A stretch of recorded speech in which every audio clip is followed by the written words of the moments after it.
जिनकी शहादत से हिंदुस्तान सचेत हुआ। अनसर्टेनिटी का माहौल था उस टाइम की, किसी को कुछ नहीं पता था कि एग्जैक्ट स्टेटस क्या है। वहाँ पाकिस्तान के 200 उग्रवादी थे, ये 6 आदमी थे। जिनके बलिदान से करगिल के षड्यंत्र का पर्दाफाश हुआ। मुझे तो पता नहीं था कि वो कहाँ गए, लेकिन मेरे से उसने बात फोन पे ये कही थी कि मम्मा मैं कहीं आगे जा रहा हूँ। एक मेरे जो में एक खास बात मैंने बचपन से देखी थी, जिस काम के पीछे लगते थे तो उसको पूरा करके ही छोड़ते थे। एक दिन तक तो उनसे संघर्ष किया, फिर उनका जो गोला बारूद था वो खत्म हो गया। फिर उन्होंने उनको चारों तरफ से घेर के पाकिस्तान में ले गए।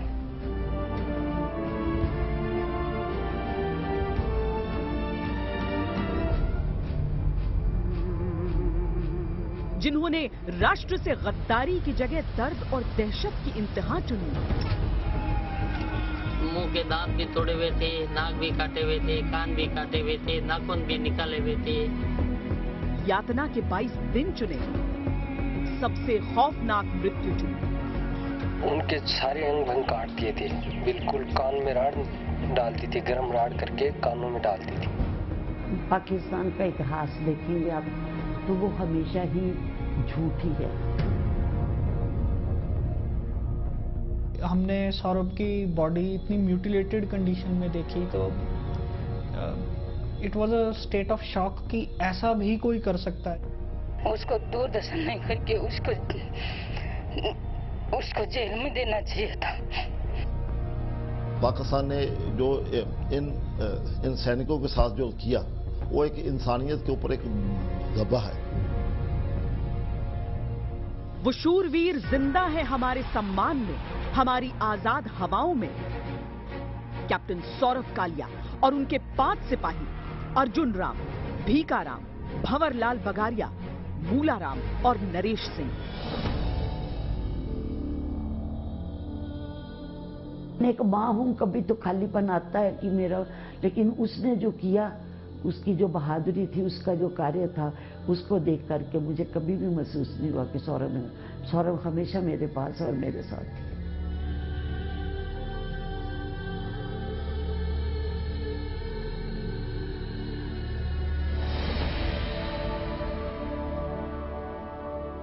नमस्कार, जय हिंद, वंदे मातरम। जरूरी नहीं है कि जिसे पदक मिले वही वीर कहलाए। वंदे मातरम में आज जिस योद्धा का किस्सा हम आपको सुनाने जा रहे हैं, उन्हें अपनी वीरता के लिए कोई पुरस्कार नहीं मिला था, पर जब आप ये कहानी सुनेंगे तो आप भी आश्चर्य करेंगे कि ऐसा क्यों हुआ। ये कहानी है करगिल के पहले हीरो कैप्टन सौरभ कालिया और उनके वीरों की।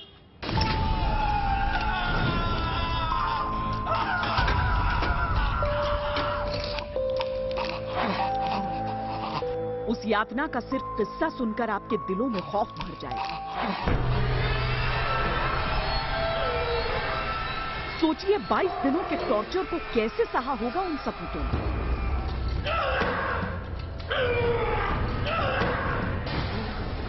वो भी तो किसी के दिल का टुकड़ा थे, जिन्हें नाजों से पाला गया था। उनका शरीर भी तो हाड़ मांस का ही था। ये अलग बात है कि उनका हौसला फौलाद का था।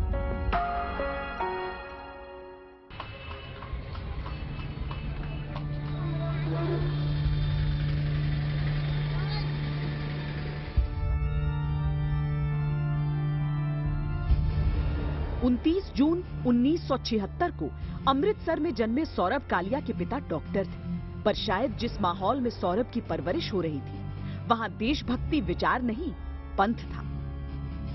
पालमपुर के इस स्कूल में पीढ़ियों की सैन्य परंपरा रही है। कैप्टन विक्रम बत्रा भी इसी स्कूल में सौरभ कालिया के जूनियर थे। इंजीनियर डॉक्टर हर स्कूल बनाता है, लेकिन इस स्कूल का एक विशेष महत्व है कि हर साल हमारे यहाँ के 12th के बच्चे आर्मी में कमीशन होते हैं। पढ़ाई और खेलकूद में अव्वल सौरभ ने ग्रेजुएशन पूरी करते ही सेना की परीक्षा दी और 1997 में आईएमए में चुन लिए गए। उनके पासिंग आउट परेड में उन्हें यूनिफॉर्म में देखकर घर वाले फूले नहीं समाये। उसने मुझे डरते डरते पूछा, अपने पापा से बोला कि शायद मेरी सिलेक्शन हो गई है, मम्मा मुझे नहीं भेजेगी। लेकिन जब वो मेरे पास आया, उसने मुझे कहा कि मम्मा मैं अगर आर्मी में सिलेक्ट हो जाऊंगा तो आप मुझे भेज देंगे। तो मैंने उसको नहीं बोला कि बेटा आप जाओ, मैं आपके कैरियर के आगे खड़ी नहीं होंगी। हमारे देश में हमारी सेना की छवि मतिया ना, तो बाकी सब मतिया जितने भी हमारे और मतिया ऑर्गेनाइजेशन है उनसे सबसे ऊपर है। 6 फीट 2 इंच के तगड़े नौजवान सौरभ को फोर जाट में कमीशन किया गया। 31 दिसंबर 1998 को रेजिमेंटल सेंटर में रिपोर्टिंग के बाद मध्य जनवरी में उनकी पहली पोस्टिंग करगिल में हुई। उस समय तो मतलब पेपर में या कहीं भी मीडिया में या आर्मी में कोई ऐसा कुछ भी नहीं था अभी उधर कारगिल में कोई हलचल है या नहीं है। वो यही कहता था कि यार हमने तो बॉर्डर पे बैठना है।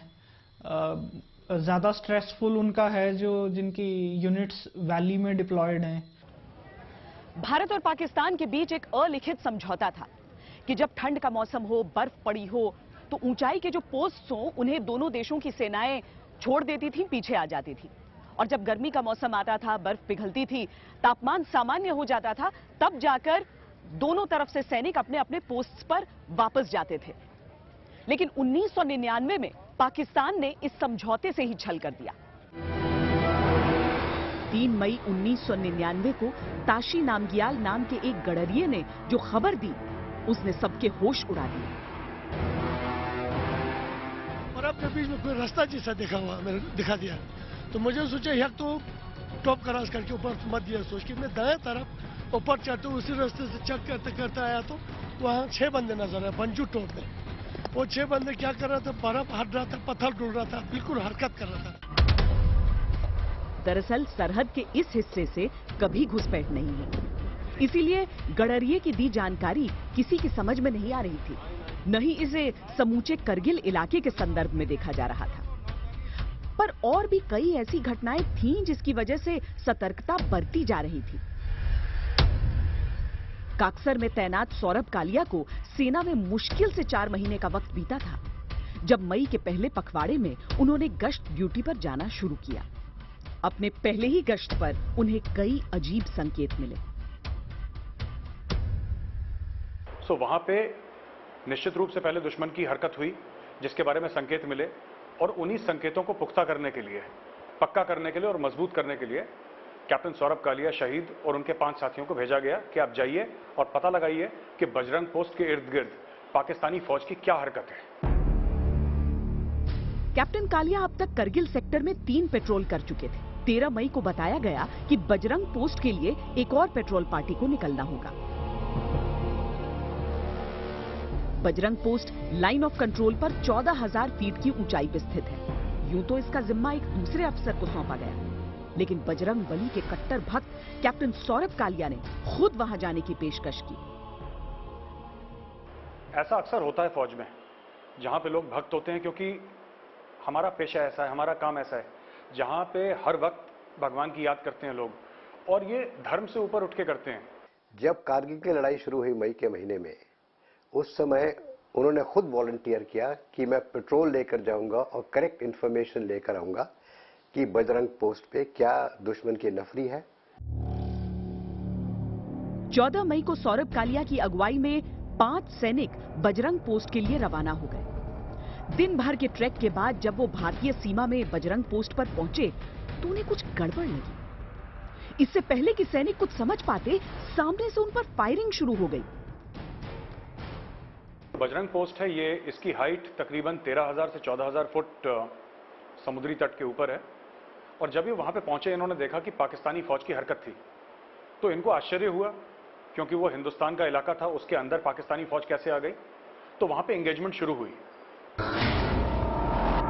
पहले के 3 गश्त के अनुभव से कैप्टन कालिया को यह समझने में देर नहीं लगी कि हमला करने वाले पाकिस्तानी सैनिक हैं। अपने जवानों के साथ मिलकर उन्होंने दमदार मुकाबला किया, पर एक पेट्रोल पार्टी के पास इतना असलहा नहीं होता कि अधिक समय तक संघर्ष कर पाए, और दुश्मन तो युद्ध की तैयारी करके आया था। बहुत ज्यादा सामान तो ले जा नहीं सकता, वो अपना पाउच एमिनेशन ले जाता है, अपने संग कुछ ग्रेनेड ले जाता है, अपने संग कुछ लाइट वेपन ले जाता है, अपने संग कुछ एक मैक्सिमम एक रेडियो सेट ले जाएगा। तो जो उसके पास लिमिटेड सामान होता है उसी के साथ उसको उस समय एम्बुश में लड़ाई करनी पड़ती है। कैप्टन कालिया की टुकड़ी की सिर्फ गोलियां खत्म नहीं हुई थी, उनके संचार के उपकरण भी खराब हो गए थे। बेस से संपर्क हो ही नहीं पा रहा था। कॉलिंग बेस कैंप, क्या आप मुझे सुन पा रहे हैं? क्या आप मुझे सुन पा रहे हैं? दुश्मन नहीं चाहता था कि भारतीय सैनिकों को वहां से निकल जाने या यूनिट तक खबर पहुंचाने का वक्त मिले। बिना समय बर्बाद किए पाकिस्तानी सैनिकों के एक प्लाटून ने पोस्ट को घेर लिया। एक तो गोलियां खत्म, उस पर 6 सैनिकों के सामने 30 हथियार बंद दुश्मन। बच निकलने की हल्की सी गुंजाइश भी खत्म हो चुकी थी। एमुनिशन खत्म हो गया कैप्टन सौरभ कालिया शहीद और उनके साथियों का। तो ये उनको पकड़ के ले गए अपने एरिया में, लाइन ऑफ कंट्रोल के पास, जहां पे पाकिस्तानी फौजी थे। करगिल में घुसपैठ पाकिस्तान का गुपचुप षड्यंत्र था। इसीलिए वो नहीं चाहता था कि जब तक उसका पूरा प्लान लागू ना हो जाए तब तक हिंदुस्तान को इसकी भनक भी लगे। उसने कैप्टन सौरभ कालिया और उनके 5 सैनिकों को बंदी बना लिया और अंतर्राष्ट्रीय नियमों के विरुद्ध भारत को इसकी खबर तक नहीं की। फोर जाट के बटालियन हेडक्वार्टर में गश्त दल को लेकर कोई जानकारी नहीं थी, लेकिन अगली ही रात पाकिस्तान से प्रसारित होने वाले रेडियो स्कर्दू पर इस खबर का प्रसारण हुआ। ये पाकिस्तान का रेडियो स्कर्दू है। मुसद्दक़ा फौजी ज़राए से ये खबर मौसूल हुई है कि हमारे जाबाज रेंजर्स ने काक्सर सेक्टर में लाइन ऑफ कंट्रोल से होकर पाकिस्तानी सरहद अबूर करने वाले 6 भारतीय जवानों को अपनी तहवील में ले लिया है। तहवील में लिए जाने वाले कैप्टन का नाम है सौरभ कालिया। उस न्यूज़ में स्कार्दू रेडियो का जिक्र था कि स्कार्दू रेडियो के हवाले से वो न्यूज़ थी कि इस तरह से कुछ सोल्जर्स मिसिंग थे और उनको पाकिस्तान ने कैप्चर कर लिया है। रेडियो के इस प्रसारण में पाकिस्तान का सफेद झूठ छिपा था, एक ऐसा झूठ जो वो दुनिया की आंखों में धूल झोंकने के लिए बना रहा था। भारतीय पोस्ट्स पर कब्जा करके उसे पाकिस्तानी जमीन दिखाने की साजिश में पाकिस्तान ने कैप्टन कालिया और उनके जवानों पर आरोप लगाया कि वो सरहद पार कर पाकिस्तान में घुस आए थे। बहरहाल आधिकारिक तौर पर अब भी हिंदुस्तान को कोई सूचना नहीं दी गई थी। 3 दिन तक कोई जानकारी नहीं मिलने के बाद भारत ने टोही दल को बजरंग पोस्ट की ओर रवाना किया, लेकिन आगे बढ़ने की कोशिश में उन पर गोलियां दागी हुई। भारत को समझ आने लगा था कि स्थिति नियंत्रण में नहीं है। तो ये तो भारत सेना की एक परंपरा रही है कि जब भी इस किस्म की कोई हो जाता हादसा तो उसकी रेस्क्यू के लिए एक और पार्टी अवश्य भेजी जाती है। अब वो पार्टी की क्या नफरी होती है, किस किस्म की बनावट होती है, वो ऑपरेशन पे डिपेंड करता है। उधर बगैर हथियार के 6 भारतीय योद्धा दुश्मन की कैद में थे। पाकिस्तान अपनी साजिश छिपाने के लिए उन्हें पकड़ लाया था, पर अब उनसे गुप्त जानकारी हासिल करने के लिए उन पर दबाव बनाने लगा। फोर जाट के ये सभी जवान बलिष्ठ थे, न केवल कद काठी से बल्कि हौसले से। पाकिस्तान क्रूरता की हदें पार करने लगा, लेकिन न तो उनकी जुबान से कोई जानकारी निकली, न होठों से उफ। दिन पर दिन बीत रहे, पाकिस्तान की बर्बरता बढ़ती जा रही थी। उनके शरीर को सिगरेट के बट से जलाया जाता, कान के पर्दे फाड़ दिए गए। ये अलग बात है कि उस वक्त हिंदुस्तान में किसी को मालूम नहीं था कि पाकिस्तान किस हद तक गिर सकता है।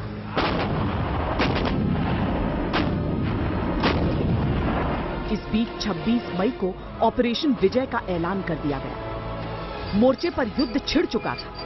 पाकिस्तान अब भी कोशिशों में लगा था कि ये 6 सैनिक अपनी जुबान खोलें, कोई तो ऐसी जानकारी दे जिससे जंग में भारत की छोटी सी भी योजना का पता चल सके। लेकिन भारत मां के इन सच्चे सुपूतों ने दर्द से ऐसी दोस्ती कर ली कि अमानवीय यातनाओं ने भी हार मानी।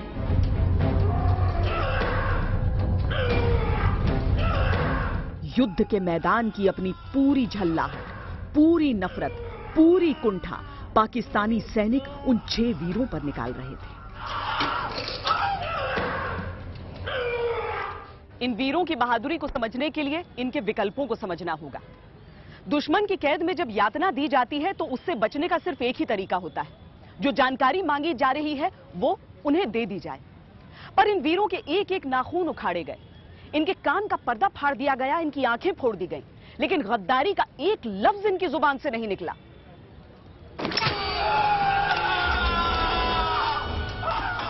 22 दिनों की लगातार यातना के बाद जब पाकिस्तानियों का जी नहीं भरा तो इनके जिस्म के टुकड़े करने शुरू हुए। पर ये वीर फिर भी खामोश रहे। हर तरफ से हार कर उन जल्लादों ने एक एक कर सभी को गोलियों से मार डाला।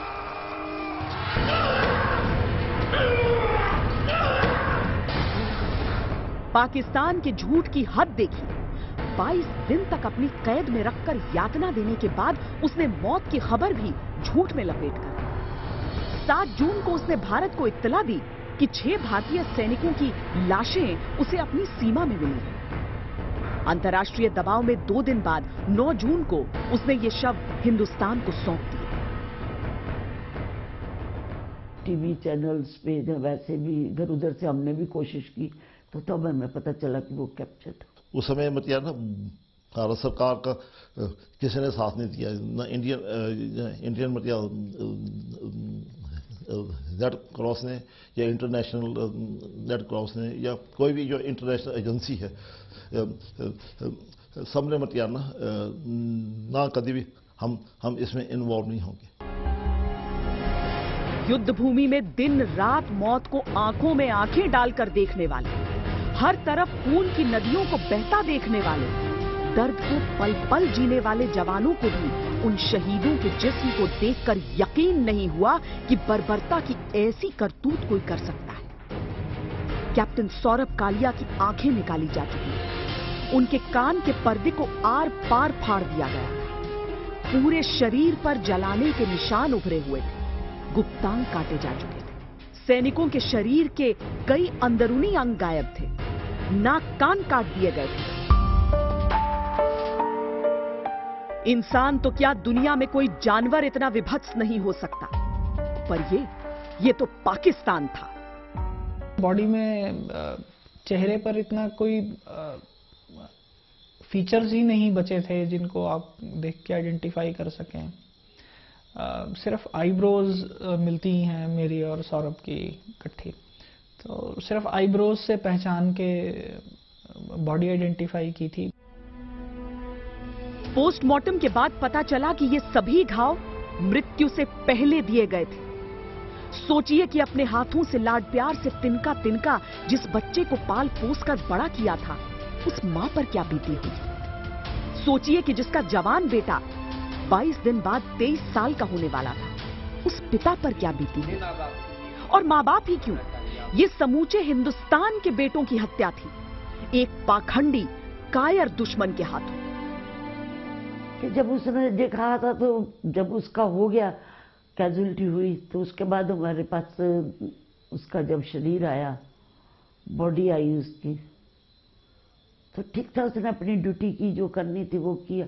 वापस तो जो उसने मेरे से वायदा किया था कि मैं घर आऊंगा वापस, तो वो चाहे किसी भी उसमें आया तो सही वापस। दुनिया में कई अंतर्राष्ट्रीय कानून हैं, जिनीवा कन्वेंशन इसी में एक है जो बताता है कि किसी भी युद्ध बंदी के साथ कैसा व्यवहार किया जाना चाहिए। पाकिस्तान ने इस कानून का उल्लंघन किया था, पर वो तो बेशर्मी से इस बात से ही इनकार करता रहा कि कैप्टन सौरभ कालिया और उनके जवान उसकी कैद में थे।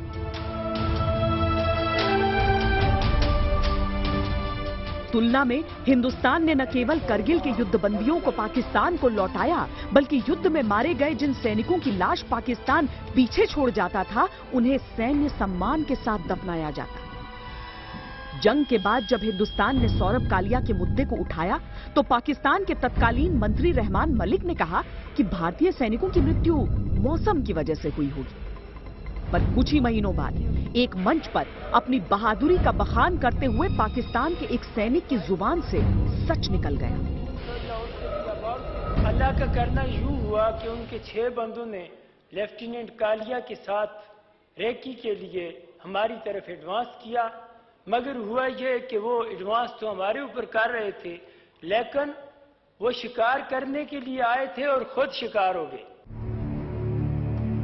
कैप्टन सौरभ कालिया और उनके साथ अर्जुन राम, भीकाराम, बनवारी लाल, मूलाराम और नरेश सिंह को आज भी इंसाफ नहीं मिल पाया है। दरअसल भारत इस मसले पर तीसरे पक्ष का हस्तक्षेप नहीं चाहता और पाकिस्तान अपनी गलती मानने को तैयार नहीं। कैप्टन सौरभ कालिया के माता पिता ने अपना पूरा जीवन इस धर्म युद्ध में झोंक दिया है।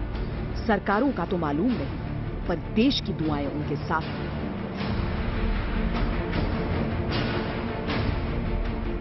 जब इंडिया ने बांग्लादेश में पाकिस्तान के 96,000 प्रिजनर ऑफ वॉर सोल्जर्स को अच्छे से ट्रीट किया है, तो पाकिस्तान की भी ये ऑब्लिगेशन बननी चाहिए थी कि जिस तरीके से हमारे शेरों को कुछ गीदड़ों ने घेर के मारा, ये बड़े दुख की बात है। 15 मई से 7 जून तक कैप्टन सौरभ कालिया और उनके 5 जवानों के साथ अमानवीय बर्ताव हुआ। उन्हें बहुत ज्यादा टॉर्चर किया गया। कानून की पेचीदगियां हम समझ सकते हैं, पर एक बात समझ नहीं आती कि इनमें से किसी को भी वीरता का कोई पुरस्कार क्यों नहीं दिया गया। क्या देशद्रोह की जगह 22 दिनों के टॉर्चर को चुनना साहस नहीं है? अमर शहीदों की पूजा हर एक राष्ट्र की परंपरा। उनसे है मां की कोख धन्य, उनको पाकर है धन्य धरा। गिरता है उनका रक्त जहां, वे ठौर तीर्थ कहलाते हैं। वे रक्त बीज अपने जैसों की नई फसल दे जाते हैं। इसलिए राष्ट्र कर्तव्य शहीदों का समुचित सम्मान करे। मस्तक देने वालों पर वो युग युग तक अभिमान करे। वंदे मातरम एक ऐसा कारवा है जो वीरों को नमन करते हुए साहस के रास्ते निकला है।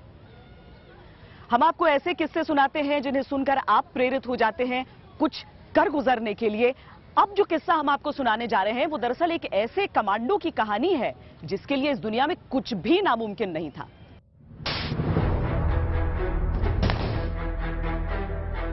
वो रैम्बो था और रैम्बो ही रहा। 66 तो उसने विद और छतरी जंप किए। निडर था वो बचपन से ही। बॉर्डर के उस पार जो लोग होते थे तो वो भी डरते थे कि लाल टोपी, क्योंकि 9 पैरा की मैरून कलर की कैप है। वो इंडियन आर्मी के रैम्बो कहलाते थे।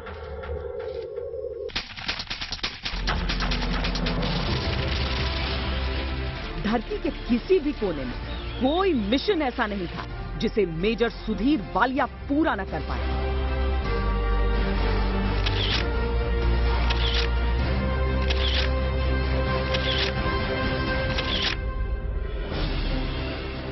दुनिया में जहां भी सुधीर गए अपनी छाप छोड़कर आए।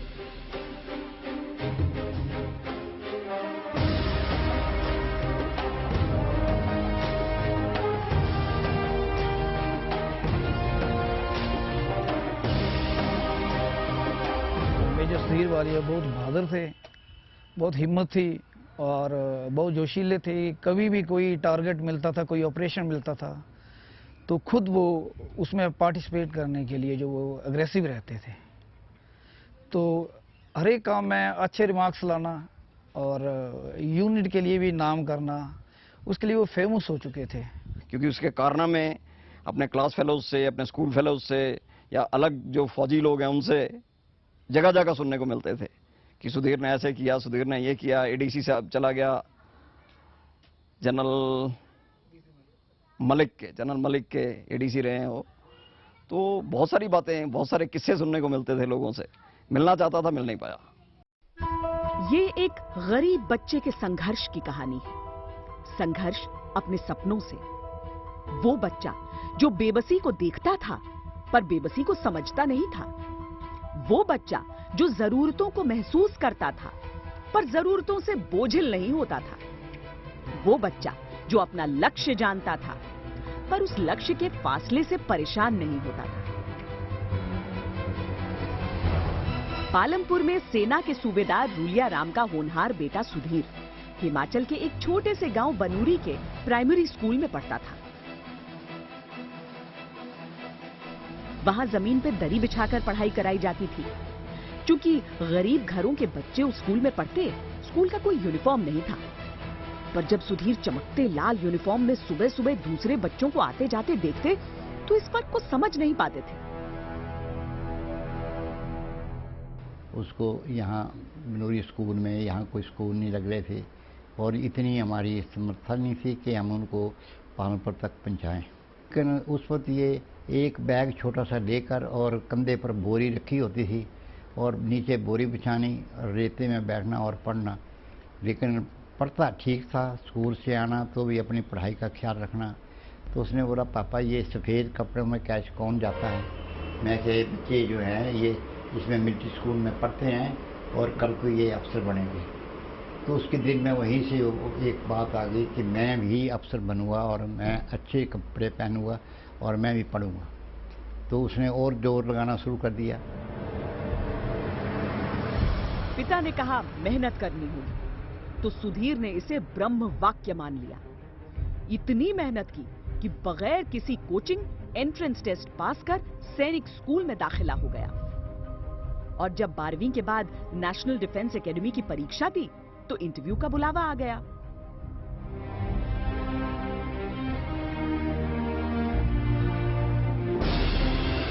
सुधीर डील डॉल से उतने तगड़े नहीं थे जितने बाकी समृद्ध घरों के बच्चे, पर अपनी मेहनत से जल्द ही इस कमी को पूरा कर लिया। लेकिन अब भी एक मुश्किल बाकी थी।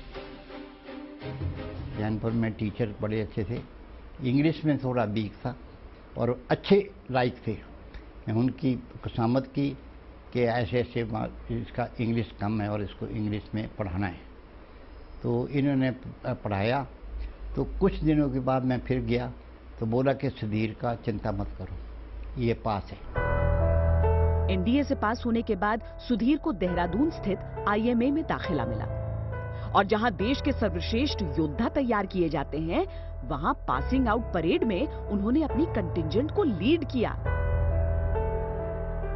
हमें बहुत दिल खुश हो रहा था और अच्छा लग रहा था जब वो आगे सबसे आगे चल रहा था, अपने स्क्वाड को कंपनी को लीड कर रहा था। जब उसने अपनी तलवार सीधी की तो मैंने बोला अभी मेरा दिल खुश हो गया। मेरी वाइफ भी मेरे साथ थी। बोले क्या बात? मैं जाओ देखो सुधीर को कैसे जा रहा है। एक सिपाही का बेटा जब अफसर बना तो पूरे घर में खुशियों की लहर दौड़ गई। और घर ही क्यों, पूरा गांव खुश था, क्योंकि अब तक ऐसा कभी नहीं हुआ था कि कोई व्यक्ति उस गांव का सेना में अफसर बना हो। सुधीर वालिया की जिंदगी में बहुत कुछ बदल रहा था। अगर कुछ नहीं बदल रहा था तो उनके सपने देश सेवा के। 11 जून 1988 को वो सेना की जाट रेजिमेंट में कमीशन हो गए। उस वक्त भारतीय सेना श्रीलंका में शांति बहाली मिशन पर थी। 70,000 भारतीय सैनिकों में युवा सुधीर वालिया भी शामिल थे। अपनी बहादुरी और प्रतिभा से उन्होंने वहां भी अपनी छाप छोड़ी। मेजर वालिया का कमीशन 1988 में हुआ था 3 जाट के अंदर और इस पलटन के साथ वो श्रीलंका में गए जहां पे तकरीबन 7,000 हमारे भारतीय सैनिक गए थे इंडियन पीस कीपिंग मिशन के ऊपर। उन्होंने वहां पे श्रीलंका में जो कार्रवाई करनी थी उसमें अच्छी कार्रवाई की। श्रीलंका से लौटने के बाद सुधीर को लगा कि वो स्पेशल फोर्सेस में जाना चाहते हैं, एक कमांडो बनना चाहते हैं। उन्हें 9 पैरा में शामिल किया गया। भारत में पैरा ब्रिगेड खास और खतरनाक ऑपरेशंस की स्पेशलिस्ट होती है और 9 पैरा एक ऐसी बटालियन है जिसे पहाड़ पर युद्ध के लिए तैयार किया जाता है। सुधीर वालिया को अब सियाचिन की कठिन ऊंचाइयों पर तैनात किया गया। उन्होंने सियाचिन ग्लेशियर पर 6-6 महीने के 2 कार्यकाल पूरे किए।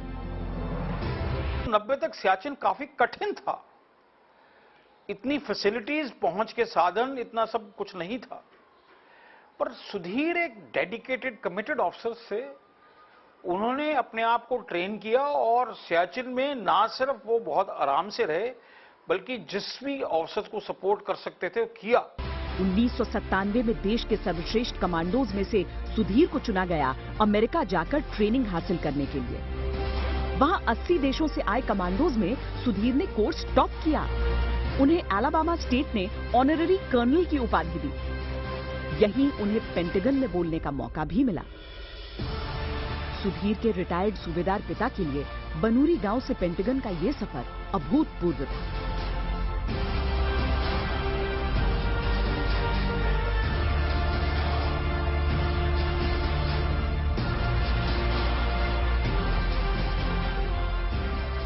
अच्छी कंट्रियाँ थी, उसमें आप देख रहे हैं यहाँ पर वो उसका वो पड़ा हुआ है पेंटागन में, वहाँ पर उसका बड़ा अच्छा रिकॉर्ड आया। और ये फर्स्ट अफसर है जिसने पेंटागन में, पहला आदमी था जिसने इंडियन अफसर जिसने वहाँ पर लेक्चर दिया था। तो हमें बड़ी खुशी हुई उस वक्त कि हाँ इतनी बड़ी जगह जाकर उसने बड़ा अच्छा किया।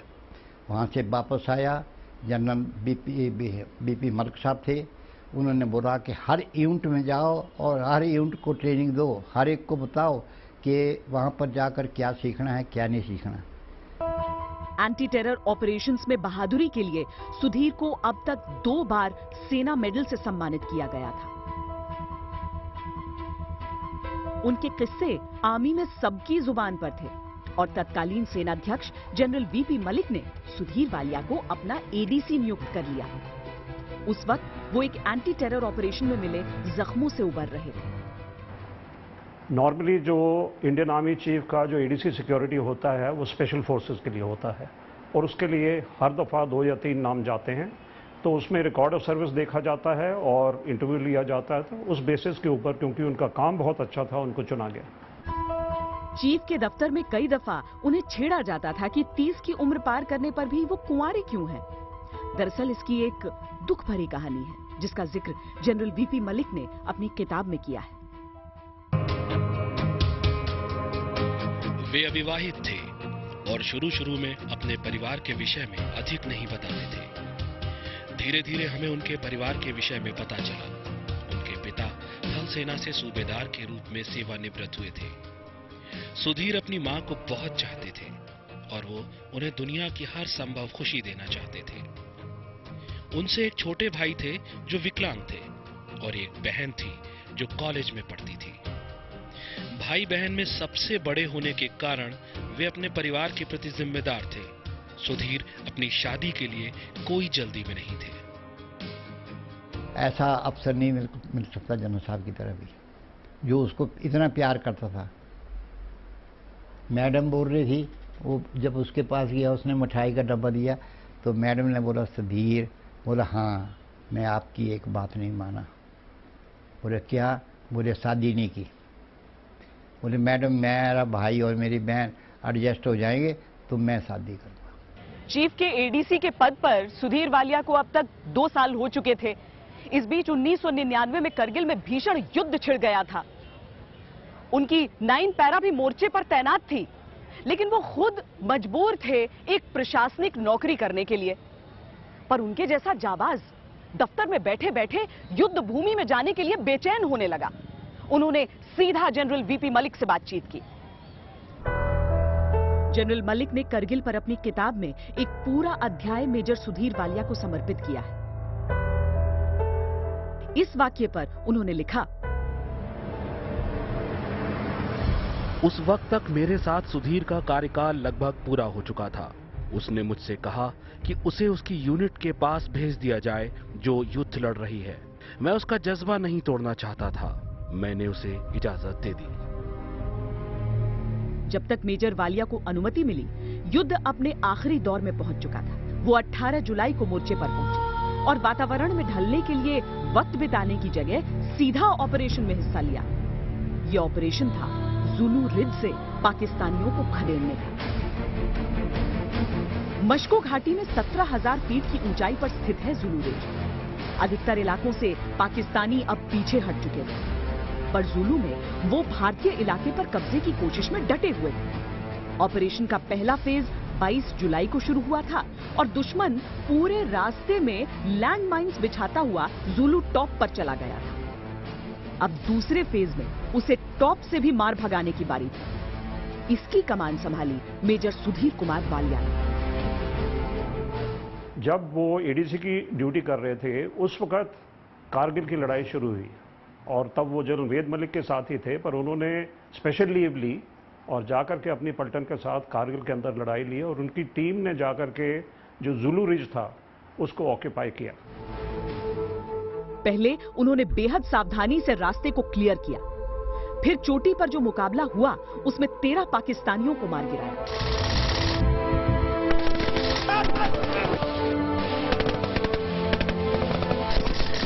कारनामे के लिए मेजर वालिया का नाम वीर चक्र के लिए प्रस्तावित किया गया, लेकिन अभी उनके कारनामे बाकी थे।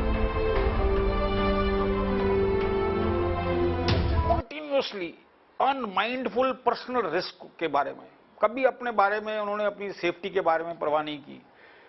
अपने प्रोफेशनलिज्म पे उनको इतना विश्वास था। और अभी भी मेरे सिर के पीछे के बाल खड़े हो जाते हैं सोच करके उनके बहादुरी के चर्चे जो यूनिट के अंदर सम्मिलित हैं। बहुत सी बार हम लोग उनको टोकते भी थे और शायद डांटा भी है हमने कि थोड़ा ध्यान रखो, क्योंकि जो आग से खेलते हैं वो कई बार आग से जल भी जाते हैं और हम लोग तो मौत से खेलते हैं। पर सुधीर थे और कॉन्टिन्यूसली गैलेंट्री के एक्ट करते रहते थे beyond the call of duty. Zulu Ridge की कामयाबी के अगले दिन ही करगिल युद्ध के औपचारिक अंत का ऐलान हो गया। भारत की जीत का विजय दिवस 26 जुलाई 1999।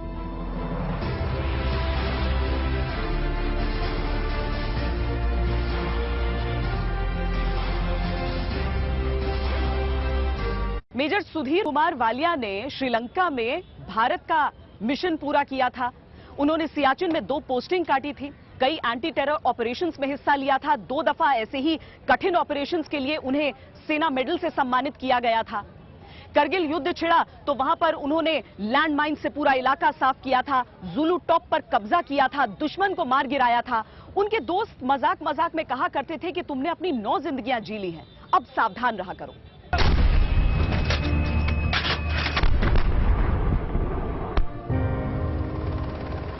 करगिल का युद्ध खत्म हुए करीब 1 महीना बीत चुका था। मेजर सुधीर वालिया 9 पैरा के साथ अब कुपवाड़ा में तैनात थे। जनरल वीपी मलिक अपनी किताब में इसी वक्त की एक घटना का जिक्र करते हुए लिखते हैं, मुझे दिल्ली लौटे हुए 3 दिन हुए थे। अचानक पता नहीं मुझे क्या सूझा कि मैंने 15 कोर के जीओसी को फोन लगाया। मैंने उनसे कहा कि सुधीर को कोई भी काम देने से पहले जरा सावधानी बरतना।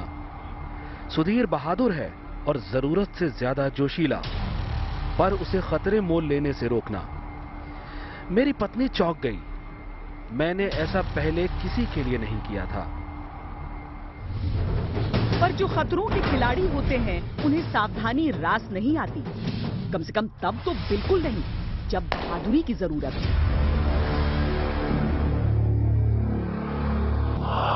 27 अगस्त को 9 पैरा को खबर मिली कि हफरूदा के जंगलों में चंद आतंकियों ने अपना गुप्त ठिकाना बना रखा है। ये जंगल बहुत ही घने हैं। मेजर सुधीर को इन जंगलों में ऑपरेट करने का अनुभव था। 2 दिन बाद 5 कमांडोज को लेकर major Sudhir Walia search and destroy operation के लिए निकल पड़े। इस कैंप के बारे में सुधीर ने कोई इंफॉर्मेशन जनरेट की थी, तो वो उस इलाके के अंदर वो गया था और वो कैंप के अंदर बड़ा स्किलफुली टेररिस्ट ने लगाया हुआ था, फॉरेन टेररिस्ट थे। और इसके अंदर जो वो खेम सिंह और मेजर सुधीर ऑपरेशंस को लीड कर रहे थे और ऐसे जैसे सुधीर की आदत है सबसे आगे भी वही था।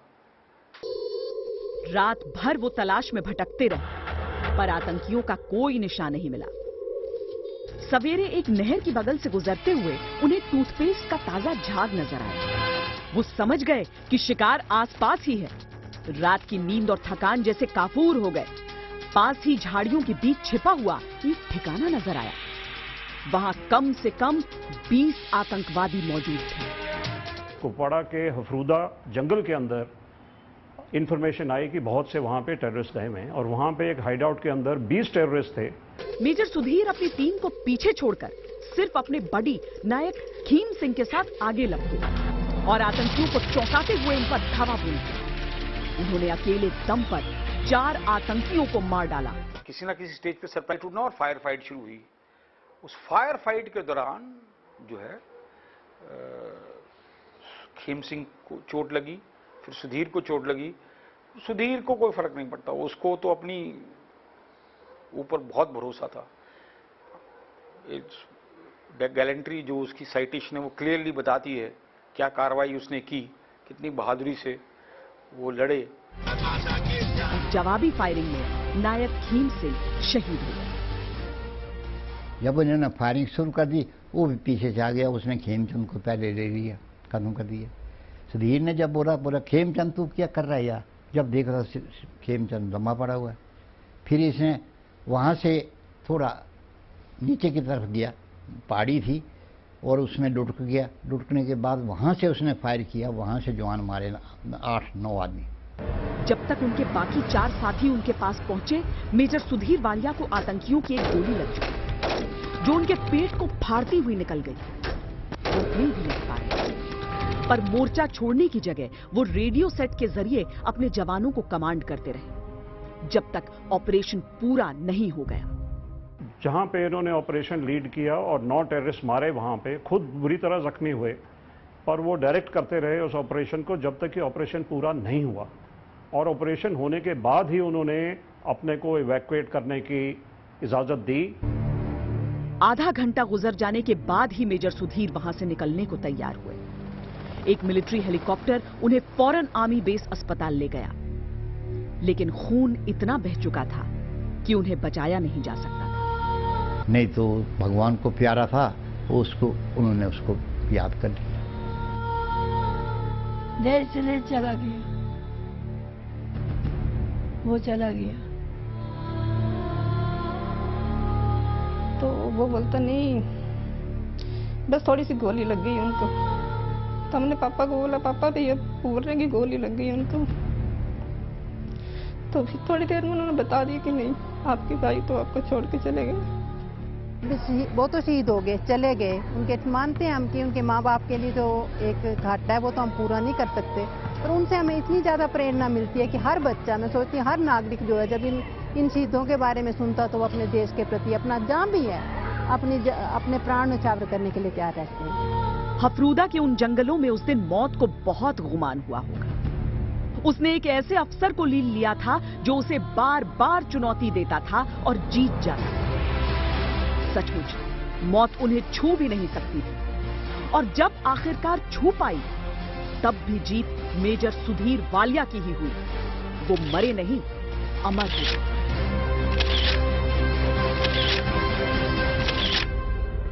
मेजर सुधीर वालिया ने इतनी बार मौत को मात दी थी कि वो समझ ही नहीं पाए मौत की आखिरी दस्तक। इस वीर योद्धा को हमारा सलाम। आज के लिए इतना ही। वंदे मातरम।